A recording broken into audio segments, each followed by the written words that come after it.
হ্যাঁ ভাইয়া, অবশ্যই বলবো। আর বলার জন্যই তো আজকে আপনাদের মাঝে উপস্থিত হয়েছি। তো আমার সাথে যে কাহিনীটা হয়ে গেছে, এটা আমার প্রথম কথায় আসে যে ড্রাইভারদের এমন স্বভাব। এক কথায় আমি বলবো যে সবাই তো আর এক না, আর সব ড্রাইভার মন মানসিকতা একরকম থাকে না। তো এই ড্রাইভারটাকে আমি প্রথমে ভালোই মনে করছিলাম, কিন্তু শেষ পর্যায়ে এমনটা হবে আমি জানতাম না, তাহলে ওর গাড়িতে আমি কখনোই চড়তাম না। আহ, কাহিনীটা হয়েছিল আমার সাথে প্রায় 2 বছর হয়ে গেল। তখন মানে আমি একটু চঞ্চল টাইপের ছিলাম, কারোর কথা একটু কমই শুনতাম। বাবা মার মানে অবাধ্য ছিলাম।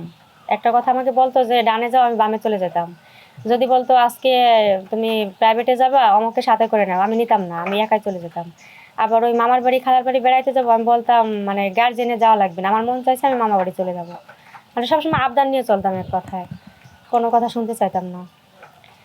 তো একদিন আমি মামার বাড়ি যাবো মানে হুট করে বায়না ধরছি, দুপুরে খাইতে বসছি, তখন আমার মনে পড়লো যে আগামীকাল যেহেতু আমার স্কুল বন্ধ, তো আমি এই ফাঁকে মামার বাড়ি থেকে ঘুরে আসব। খাওয়ার সময় আমি বললাম যে আম্মু আমি বিকালে মামার বাড়ি যাব। তখন বলতেছে এত দূরের রাস্তা, 5-7 ঘন্টা লাগে, আর তুমি এখন কিভাবে যাবা? তুমি সকালে বলতা তোমাকে আমরা দিয়ে আসতাম, বা তোমার মামা এসে নিয়ে যাইতো। তখন আমি বললাম না, তোমাদের যাইতে হবে না কষ্ট করে, আমি একাই যাবো, আর আমার মন যখন চাইছে আমি যাবোই। তখন আব্বু আমাকে বলল যে এতদিন তুমি যা কিছু করছো না করছো, এখন ধীরে ধীরে বড় হইছো, নিজে একটু বোঝার চেষ্টা করো, এভাবে মেয়ে মানুষ হুটহাট চলাফেরা ঠিক না।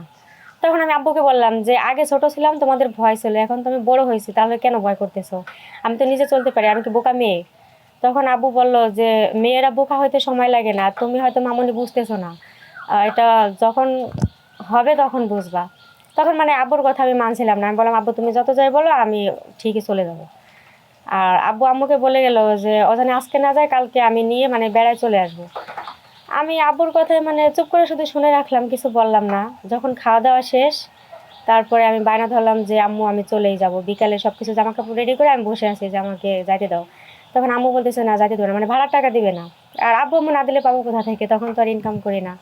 তখন আম্মু মানে আমার মুখের দিকে তাকাইয়া বলতেছে ঠিক আছে টাকা দিতেছি, তুমি যাও, তবে সাবধানে যাও, আর যাইতে যাইতে তো রাতও হইতে পারে। তখন আমি বললাম চিন্তা করো না, গাড়ি ঘোড়ার রাস্তা, রাত হলে কি কোনো সমস্যা নাই। পরে আমি মানে আব্বু বাসায় ছিল না, আম্মুর কাছে বলে বাসা থেকে বের হয়ে গেছে যে আব্বু যেহেতু না, এই ফাঁকে আমি চলে যেতে পারবো। তারপর আমি রওনা হলাম, রওনা হয়ে চলে গেছি। মানে বাসের রাস্তা শেষ হয়েছে, বাসে তো অনেক লোকজন থাকে, সবার সাথে মজা করতে করতে গেছি। যখন মামার বাড়ি যাব, হঠাৎ করে গ্রামে আমি ঢুকবো, এই গ্রামটা খুব নির্জন, আর রাত্রে মানুষ একা একা চলাফেরা করে না। আর পরে আমি ভাবলাম যে হাইটে তো আর যাওয়া সম্ভব না, একটা অটো নিয়ে যাই। তো তখন আমি একটা অটো ড্রাইভারকে যেয়ে বললাম যে ভাইয়া আমাকে একটু হঠাৎ পাড়া দিয়ে আসবেন। তখন বললো হ্যাঁ দিয়ে আসবো। তো ভাড়া কত? তো উনি বলতেছে যে ম্যাডাম আপনি ভাড়া যাই দেন, কোনো সমস্যা নাই, তবে আপনি যাইতে পারেন। আপনার সাথে কোনো লোক আছে? তখন আমি বলছি না ভাই আমি তো একা, আপনি আমাকে প্লিজ একটু হেল্প করেন। তখন মানে ড্রাইভার খুব খুশি হয়ে গেছে, ভাড়ার কথা বলতেছে না, বলতেছে ভাড়া যাই দেন আমি আপনাকে নিয়ে যাব। আর আমিও মানে আনন্দে যে কি ব্যাপার, ভাড়া টাড়া চাচ্ছে না, তাহলে তো লোকটা খুবই ভালো, আমাকে ড্রপ করে দিয়ে আসবে। আর মামাকে তো আমি বলতে আসি যে মামা আমি কিন্তু চলে আসছি, চলে আসছে। বলতেছে হ্যাঁ আসো, আসতে পারবা? আমি বলছি হ্যাঁ পারবো, এখানে গাড়ি পাইছি, আর টেনশন করো না। তখন আমি গাড়িতে চড়ে বসি, আর বসার পরে ড্রাইভার মানে আশেপাশে তাকায় যখন কোনো লোকজন নেই, সে আমাকে নিয়ে দৌড়। তো আমি জানতাম যে ওইখানে নাকি একটা গাড়ি সম্পূর্ণ না ভরা পর্যন্ত গাড়িটা ছাড়ে না, এরকম নিয়ম ছিল। তো আমি সেই ক্ষেত্রে উল্টা দেখলাম যে ড্রাইভার আমাকে একা পাওয়ার সাথেই গাড়ি টান শুরু করছে, আর কারোর জন্য অপেক্ষা করতেছে না। আমি বললাম ভাই আর কোনো লোকজন নেবেন না? বলতেছে না আর কোনো লোকজনের দরকার নাই, তোমাকে দিয়ে আসবো। আমি আরো খুশি যে আমি তো খুব তাড়াতাড়ি পৌঁছাতে পারবো, কারোর জন্য ওয়েট করা লাগলো না। তখন সে যাইতেছে যাইতেছে, আশেপাশে মানে খুবই নির্জন এলাকা, জঙ্গল, কোনো লোকজন নাই, মানে একটা ভয়ঙ্কর পরিস্থিতি। তো আমি সাহস ছিল যে ড্রাইভার তো আমার সাথে আছেই, আর সাথে মোবাইলে ফ্ল্যাশ আছে বা গাড়িতে আলো আছে, তাহলে ভয়ের কি? আর এই রাস্তা তোমার চেনাই, এক কথা মামবাড়ির এলাকা, কেউ তো ভয় করবেই না, মামবাড়ির আবদার তো বুঝেনি। তখন আমি যাচ্ছি, যাইতে যাইতে সামনে মানে একটা 3 রাস্তার মোড় বাঁধলো। তখন আমি ডান দিক দিয়ে যাবো, ড্রাইভার আমাকে ডান দিক না নিয়ে বাম দিকে নিয়ে যাচ্ছে।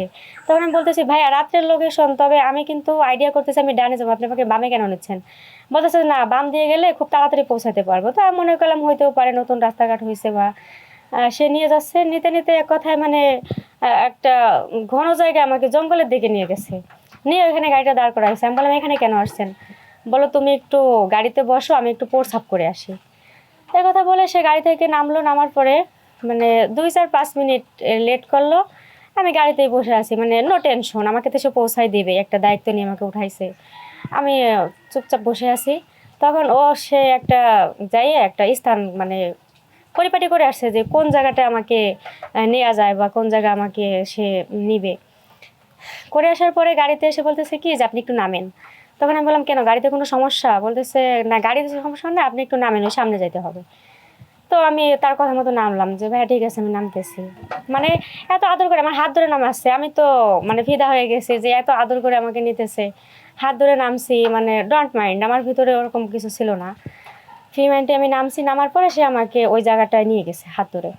নিয়ে যাওয়ার পরে মানে আমার গায়ে হাতাহাতি করতেছে। এখন আমি বলতেছি এ কি ভাইয়া, এটা আপনি কি করতেছেন? তখন বলতেছে তোমাকে এখানে কেন আনছে জানো? আমি বলছি কেন আনছেন? বলতেছে যে আমি তোমাকে ইউজ করতে চাই। তখন আমি বলছি যে এটা আপনি কি বলতেছেন? আপনি না আমাকে পৌঁছায় দেওয়ার কথা বলে আনলেন, তাহলে আপনি আমাকে এই ঘন জঙ্গলে কেন আনছেন? আমি কিন্তু তখন চিৎকার করবো, লোকজন জড়ো করবো। তখন সে বলতেছে যে তুমি তো তোমার মামবাড়ি এলাকা জানোই, আর এই এলাকায় কি ঘটে না ঘটে, তাহলে তুমি যতই চিৎকার করো কেউ কিন্তু আসবে না, চিৎকার করে লাভ নাই, তার থেকে আমি যেটা বলছি সেটা শোনো। তো আমি জোরাজুরি করতেছি যে আপনি যেটা বলছেন সেটা কেন শুনবো, এটা কখনো সম্ভব না। আপনি আমাকে পৌঁছায় দিলে দেন, তা না হলে আমাকে ছেড়ে দেন, আমি একাই হেঁটে যেতে পারবো। তখন সে বলতেছে একা হেঁটে কিভাবে যাবা? তোমার রাস্তা হচ্ছে ডান পাশে, আমি তো তোমাকে বাম পাশে নিয়ে আসছি, তুমি না বললা? তখন ওই কথাটা শোনার পরে মানে আমি ভয় পেয়ে যাচ্ছি যে রাত 11টা প্রায় বাজে, আর গ্রামের বাড়িতে তো 8টা বাজলেই মানুষ ঘুমায় যায়, তাহলে 11টা বাজে আমি এখন কোথায় যাব? এ কথা মানে ভিতরে ভিতরে রাখতেছি, ওনাকে বলতেছি না, ওনাকে আমি সাহস দেখাচ্ছি যে আমার ভিতরে সাহস আছে।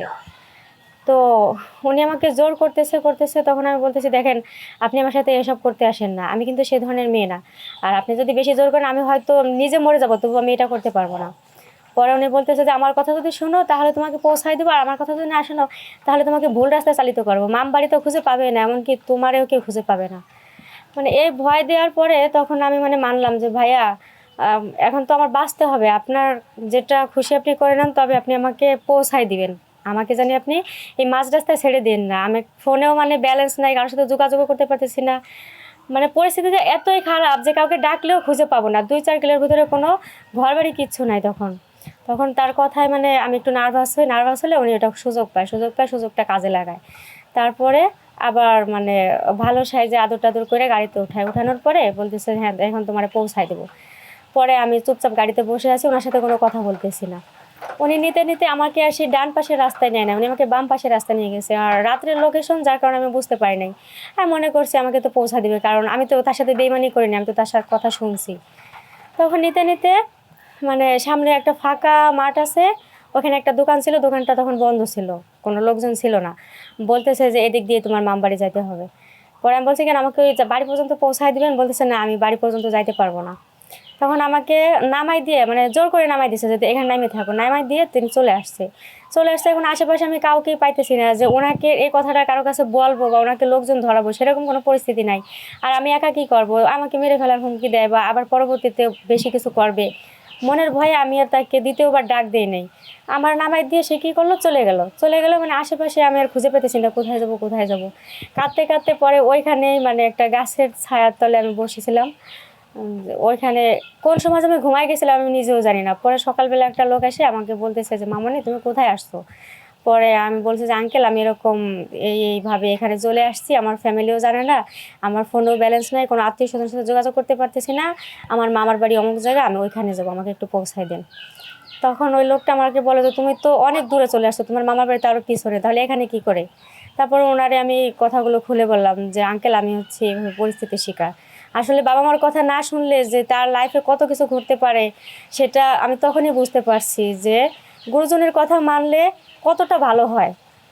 পরে কি করলো, সেই লোকটা আমাকে আমার মামার বাড়ি পৌঁছায় দিল। পৌঁছানোর পরে আমি অজরে কাঁদতেছি যে মামা এরকম হবে আমি বুঝতে পারিনি। তখন মামা বলতেছে যে এগুলো তুমি আর কারো কাছে বইলো না, এমনকি তোমার বাড়িতে এখনও পর্যন্ত কেউ জানে না, জানায় না, এটা আমাদের ভিতরেই থাক।